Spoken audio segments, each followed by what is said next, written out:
Yes, I know. New channel name, I've been informed.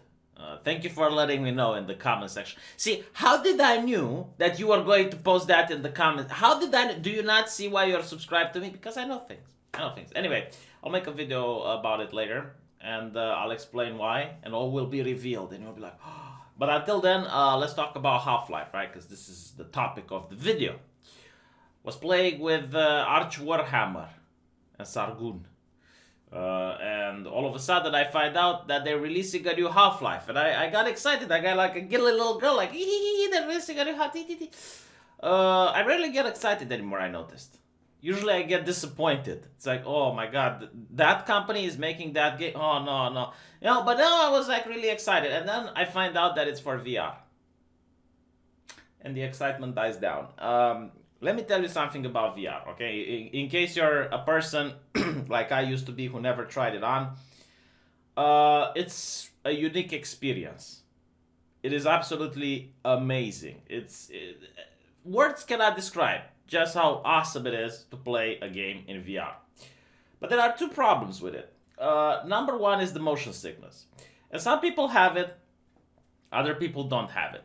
It's like seasickness. Some people get it, some people don't. If you're one of the lucky ones, congratulations, my friend. But unfortunately, I do suffer from it. The explanation is like this. If you're on a boat, I'm on a boat, you get to see that you're standing still, like your eyes are perceiving that you're not moving. It's the same thing if you have car sickness. You're in a car and your eyes, see that you're not moving. But your inner ear, the one that's supposed to be with the balance, that one tells you that you are moving. And it's this disconnect which makes the brain unhappy. And when the brain is unhappy, you feel like puking. With VR, it's the opposite. Very interesting. It's actually your inner ear is telling that you're standing still, while your goggles are telling you that you're moving. So this is why some people get sick. In order to counteract this, you can get pills. Go to the pharmacy store and you get pills. Just tell them that it's for car sickness. Chewing gum actually helps. And certain VR games have tried using a fake nose. For some reason that helps as well. Alternatively, if you have like games where you can move in the house while playing, that also helps. Like the motion with the ocean. And practice. Practice actually makes perfect. It's the same as seasickness. A lot of people are going to be really sick the first 1 or 2 days, and afterwards it's gone. So yeah, if you play a lot of games, the way to do it, if you really want to play this game, would be to start with easy games, something that's for kids. Not this video, by the way. I don't want a problem with Copa. This is for adults, right? And then move on to more interesting stuff. The problem is that a lot of VR games, if you're going to buy a VR headset to play Half-Life, I don't like it because they take into account this issue. And they use different ways like teleportation and other things in order to try to avoid the movement as much as possible. So I generally don't like it. There are a couple of very good VR games. Batman Arkham is good for VR. I really like Robinson The Journey. It's with dinosaurs. I liked it. A lot of people didn't, but it's got like cool graphics. And this leads us to the graphics. The graphics in VR, they're not really good. Like, they look great overall, but when you move your head closer to an object, you notice the pixelation. So, they still have a way to go. And I understand they're also very taxing on the video card, on the GPU. The poor man's virtual reality would be to buy a PlayStation. Then you buy a PlayStation and you get the VR. But this probably won't release for PlayStation. I think it's just going to release for Steam.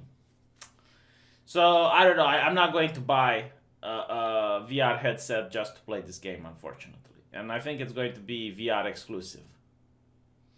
Now, I kind of get it in a way. If you think about it, like Half-Life always revolutionized the gaming industry when it came out, right? Like, first game that came out was Half-Life 1. It revolutionized it for a lot of reasons. Like, I remember how weapons weren't floating around like all the games before Half-Life, like Quake. They had weapons just floating around, and in Half-Life they were on the ground. The AI was really great. So a lot of other games which came after Half-Life tried to emulate what Half-Life was doing. So that's cool. Half-Life 2 had the physics engine where you could move things around. Until then, like most first-person shooters just had like static environment. There were a couple of exceptions, but most of them had static environment, and Half-Life came and you had like physics, you could move things around, you could bump into things, knock over bottles.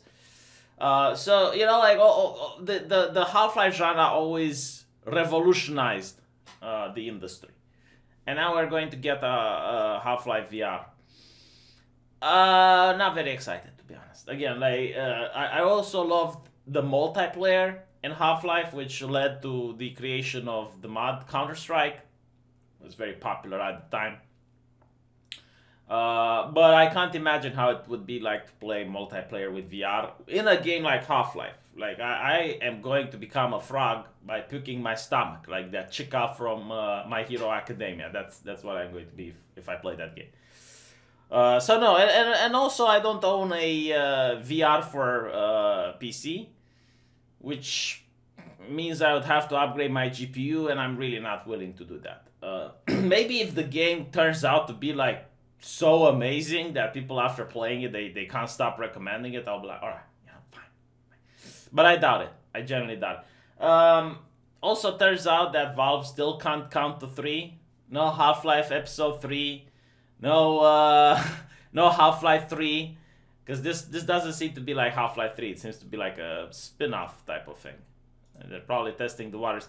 Also, I'm not really excited about it because Valve actually tried their hands on a card game, right? Like they usually stop making games after Steam became so popular, but they had the Dota card game, which was actually a very fun card game, to be honest. Very well polished. The music, the themes, all of the flashy on the screen was really great. Unfortunately, the monetization was shite. Like the amount of cash required from you just to create a deck was astonishing. So you also couldn't buy cards by just playing the game. You had to put money into it. And a lot of people, including myself, didn't like it, and the game I think is dead now. But let's see what people have to say about this, right? Apparently a lot of people are complaining, and they're mentioning Doom VR. Again, Doom VR was all about teleporting, right? Like you didn't walk around the hallways; you could just teleport. Everyone whining. See, this is something that I hate. It's like whining. Oh, they're asking money from me, man. Like Spartan 418. Either you're a rich fuck or you're a kid living in your parents' basement and your parents give you allowance. It's like he's on cash. He's like the rest of us mortals hold money in high regard. So yeah, I mean we are a little bit skeptical before paying cash. Bring that to PSVR. Yeah, I mean a lot of people have an easier time just buying a PlayStation VR. But again, even that is expensive. It's not the headset that's expensive, but then you have to take into account you have to buy the headset, you have to buy a PlayStation camera, like they kind of add up. People want Half-Life 3. Like it would also be interesting if it's like just 1 hour gameplay with Alyx. The only thing that I can see might be good is if the game is really doing well and it sells, and they decide, all right, so there's a big fan base for this. Let's make an actual Half-Life 3 or something. But I don't think that, and the reason I don't think that is because if it's just VR only, I don't think it's just a big experience. I think you're going to finish it in 3 or 4 hours. That's my take on it. Because if it was like a full game, something that's really long and stuff, you would be able to play it offline. I mean offline, without the VR. I'm tired. I'm really It's 6 a.m. What do you want from me? I give you everything. I give you entertainment. Why do that? Anyway, right. Thank you guys for watching, and I'll see you all in the comment sections. And don't forget that I will release a video explaining the channel name change. Let me know what you think about it though, if you like it or not. And I'll catch you all tomorrow.